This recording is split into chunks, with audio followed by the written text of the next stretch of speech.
let's welcome David Tank Abbott!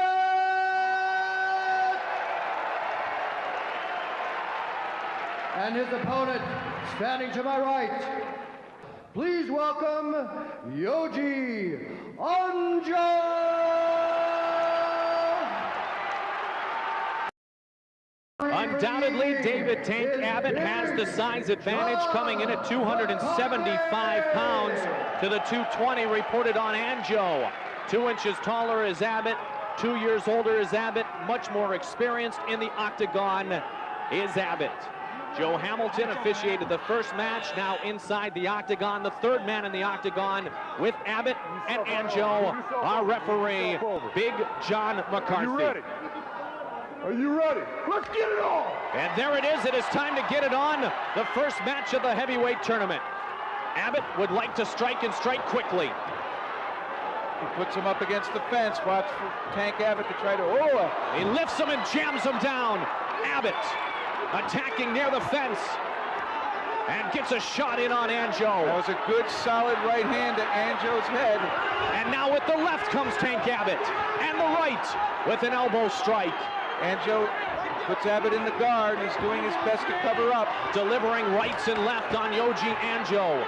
And you have to wonder, has Anjo ever experienced this in his other fights? Someone this powerful striking down on him. Now, as long as one hand is on the fence and strikes are being thrown, Big John McCarthy will not call a stall. If there is a situation where there is a stall on the mat and no action, the fighters will come back to their feet. Abbott undoubtedly, though, is striking frequently. And certainly this is tough with Anjo pushed straight up into that fence. He has nowhere to go in that guard position, which makes him a stationary target for Abbott to go ahead and strike down. Also, Kingdom have open palm strikes as opposed to fists. As you mentioned, a little bit of maybe revenge in the eyes of Tank Abbott, as 2 of his fighters were defeated a couple of nights ago in a Kingdom fight here in Japan by 2 of Yoji Anjo's teammates with Kingdom. Abbott here measuring Anjo now. He's not rushing it. Starting to take his time. Abbott in much better condition than in UFC 15, Jeff. When he said himself he came from the bar stool to the octagon to fight Maurice Smith for the title. Well, physically now in the best position ever. He was a late entry to face Maurice Smith. And here he's had plenty of time to train. Now Anjo certainly took some punishment early, but did not tap out, and now is in a bad position with his head up into the fence. And he's enduring just fine here, staying composed, but he's not in a good position. He cannot really move unless he can get his head pointed towards the center of the octagon. Another right hand by Tank Abbott. And Abbott will be allowed to grab the fence as long as he's striking. If he stops striking, he must let go of the fence. Now, we have said before, the UFC is where the big boys come to play. Their playpen is the octagon, and the octagon a very different arena than Anjo is accustomed to. And with the closed punches, as opposed to what he's accustomed to, how much damage and how much punishment will he be able to withstand? Well, at this point, it's no problem. Anjo covering up well, but that still has to be a lot of discomfort in that position. And he's able to get his head free, and it's moved. Now Abbott striking again with the right. And Anjo's bringing his legs up. He's looking for something here to go ahead and catch Abbott in a submission. He's got an arm bar. He's got an arm bar. He's working an arm bar, but as long as Tank stays in against the fence, he's really not going to be able to extend the elbow. And the Japanese crowd reacts to the potential arm bar. Abbott's working his head around the leg. That's what he needs to do to take the pressure off. Now he's trying to strike again. Breaks out of the armbar to Tank Abbott. You heard the reaction of the crowd, who is very intelligent, knowledgeable in the mixed martial arts competitions. They also know this fighter, Yoji Anjo, very well. They could see the potential armbar coming. No doubt about it. When the legs move up towards the head, from the person who's got the guard, that is when the person in the guard is most vulnerable. Arm bars, triangle chokes, etc. The chant of Anjo from the crowd in Yokohama. And Anjo able to now get back to his feet. Let's see whether or not he's going to be able to come up with some kind of strategy or tactic to get back in this fight. When there is not an opportunity for the fighter to be in the offensive anymore, when they are on the ground, that is when Big John McCarthy brings them back to their feet. We are just over 4 minutes in to heavyweight tournament number 1. And Anjo's left eye looks pretty puffy. Anjo looking fatigued. Takedown by Abbott. Anjo immediately puts him in his guard. Different position than we saw with the takedown the first time. Elbow by Anjo there. Now they settle down. Seems though Tank now is getting composed, looking to move up. But once again, Anjo makes the mistake of leaving his head near the fence. And you can bet Abbott's going to drive it into the fence and look to strike again. But Anjo did that sneaky little bit where he brought the legs up when he was pinned up against the fence. Let's see if he's able to do it again. Safe to say, Anjo weathered the first storm by Tank, but Tank also avoided a possible arm lock, and so both have weathered one storm. We are 5 minutes in, 7 minutes now remaining in regulation time here in our heavyweight tournament, fight number 1. Well, anyone who thought Anjo may not be able to stand up to Tank has to think again. Yes, he is losing this fight in points, but he has been able to withstand the best that Abbott's been able to throw at him thus far, and really had Abbott in trouble for a brief moment. Yesterday here in Japan at the press conference, there was a little gamesmanship going back and forth between Tank Abbott and Yoji Anjo. Yoji Anjo said he would strike Abbott, put it in a submission, one he's never felt before. He'll hit him hard. Tank Abbott said, uh-oh. Then later in the press conference, Abbott said, he's going to strike me, I'll strike him more, I'll strike him harder. Anjo, who does speak very good English, came back, picked up the microphone and said, uh-oh, both prepared and ready for the matchup here this evening. But I've got to give Anjo credit. He really is doing well. Now he's bringing the legs up again, looking to try and find some kind of submission lock on Abbott. And Abbott now collapses down, goes back to trying to get his composure, gather up a little energy, and then he'll again release a bunch of strikes. Of course, the submission specialist, Jeff, is looking for Abbott maybe to overcommit, extend himself, and then put a submission on him. So Abbott, although looking to be in a dominant position, is in the guard of Yoji Anjo, and Yoji Anjo will try to be effective from that spot. One thing you got to remember is this is a tournament, and one has to wonder if Tank really was prepared to go that Now striking from the bottom on the back of the head. And Tank Abbott is Yoji Anjo trying to get up and get the legs around. Still in the guard. Abbott looking to pass. Actually, maybe a guillotine choke. There again, he's moving the legs up, looking for an arm.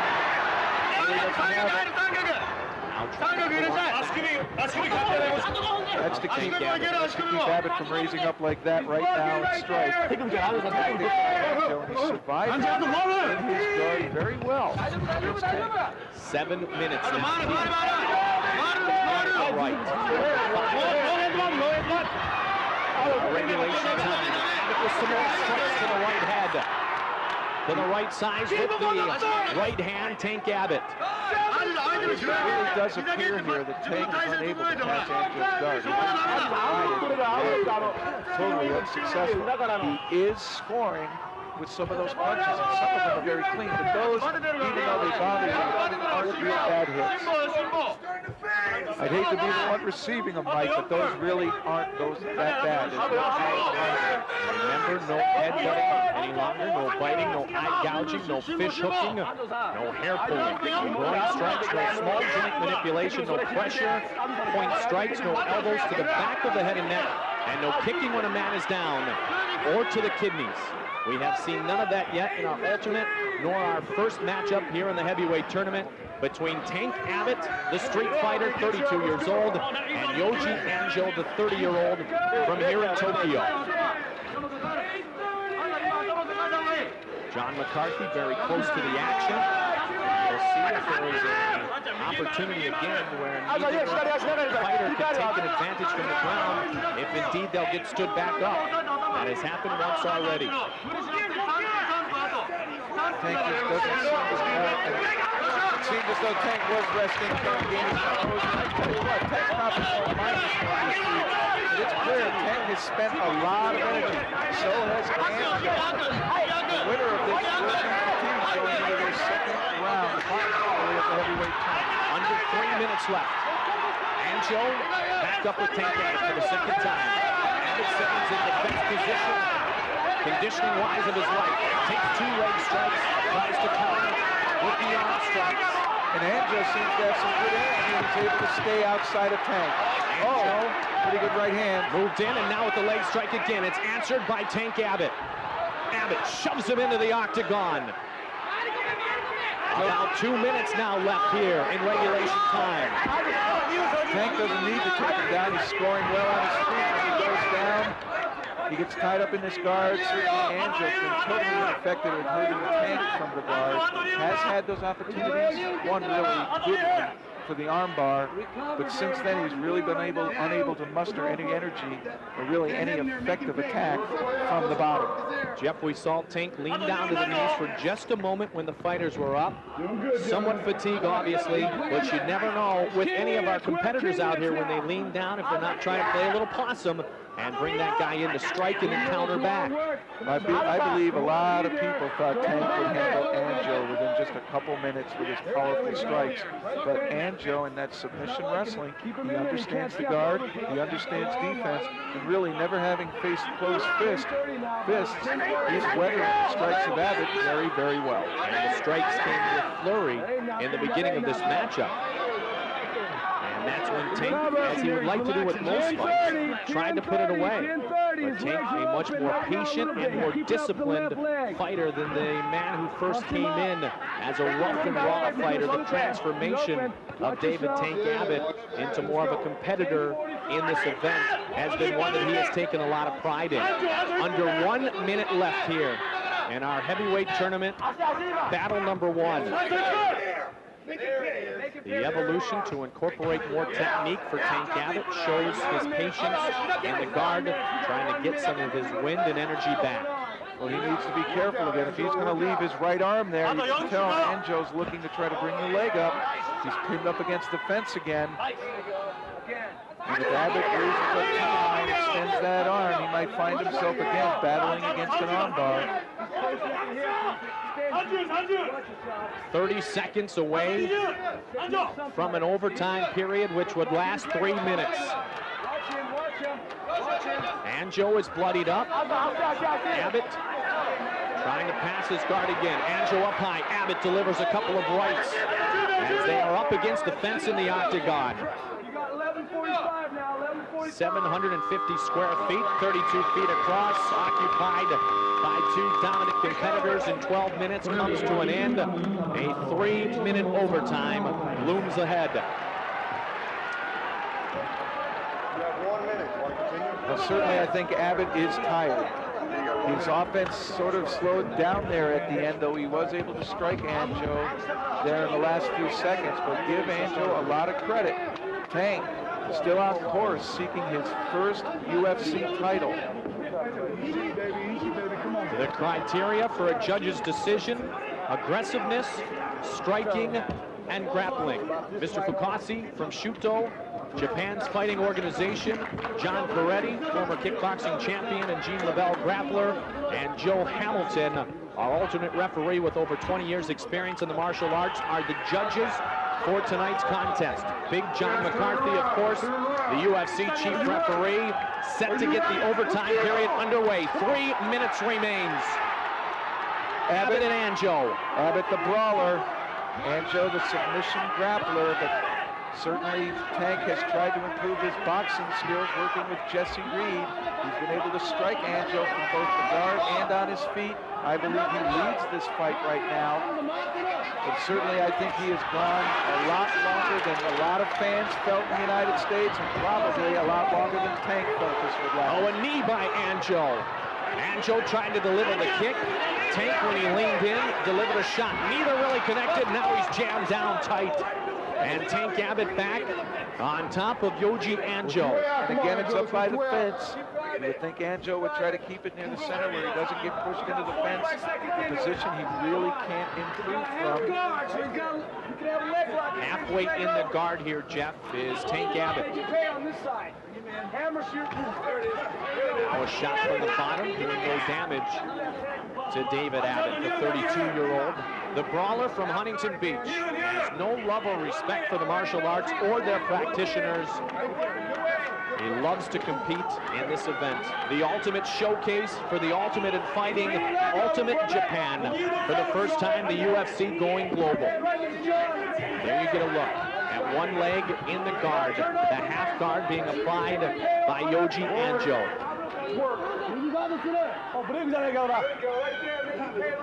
This is where the fight is taking place, almost exclusively up against the fence. Anjo's head pinned. He's unable to really improve his position from there. And when you become a stationary target, you're going to get hit. Remember, striking is one of the criteria the judges will use in rendering their decision. And this one right now looks like it will go the distance. It also looks, though, in terms of aggressiveness, Tank has all the takedowns. In terms of striking, Tank clearly has outpunched Anjo. And in grappling skills, the takedowns, and he hasn't been able to pass the guard, but he's been effective striking. And Anjo doing a really good job of defense for his first UFC appearance, particularly facing fists like Tank Abbott's. Under 1 minute remaining. Now about 30 seconds remaining in our 3-minute overtime. And I'll tell you what, this is really fatiguing for Abbott. I really don't believe he felt this fight would go this far. Anjo on the bottom looks exhausted. And he again now is in a position, he's got the legs up high, he is looking for anything to submit Abbott, anything at all. And maybe, as you said with the judges, looking at the aggressiveness, he needs a submission to win. Oh, without a doubt, he's behind. He's very far behind. We're winding down. Final seconds. And the horn sounds here in Yokohama Arena. Tank Abbott and Yoji Anjo go the distance, a total of 15 minutes. And the judges now will render their decision. I have to give Anjo a lot of credit. I think people looked right past him. I think Tank may have looked past him. Anjo gave a credible performance in there, really unable to hurt Tank Abbott, but able to endure anything Abbott was able to throw at him. Good defense in the guard. Tank able to win this fight, I believe. We have not heard the decision yet, but I think he is very fatigued at this moment, and certainly that could come into play in his next fight. Ladies and gentlemen, after 1 overtime, the judges have made a unanimous decision for the winner, David "Tank" Abbott! Let's have a big round of applause for a very game challenger, and Mr. Yoji Anjo. David "Tank" Abbott advances. Abbott able to get double leg takedowns, keeping his head under and dropping, and even though it looked as though Anjo might get a guillotine choke, Abbott able to come up into the guard, and this is where Anjo spent most of the fight, with his head pushed up against the fence, where he really wasn't able to move in that guard position, and Abbott, having a stationary target, hit him several times. So the judges render their decision, and David "Tank" Abbott, exhausted after 15 minutes of competition, has to have respect for the punishment delivered to Anjo and the fact that he did not break down, but he renders the decision with the aggressiveness and the striking ability that was used throughout that matchup. He is now upstairs with Jeff Blatnick. Tank, congratulations on your victory first and foremost. Any injuries? Yeah, I hurt my left hand at the beginning of the fight, so I had to suck it up and go for it. Most importantly, did you feel that you would be able to take Anjo out early, and did he surprise you with his defense? He was tougher than I expected. I was virtually a one-hand fighter. I was throwing some laughs. I was sucking it up. It hurt, but what the hell? That's what fights are about. You don't stop in the middle and say, my hand hurts. You keep going. Well, Tank, we wish you the best of luck. Rest up. We'll look for you later. Okay.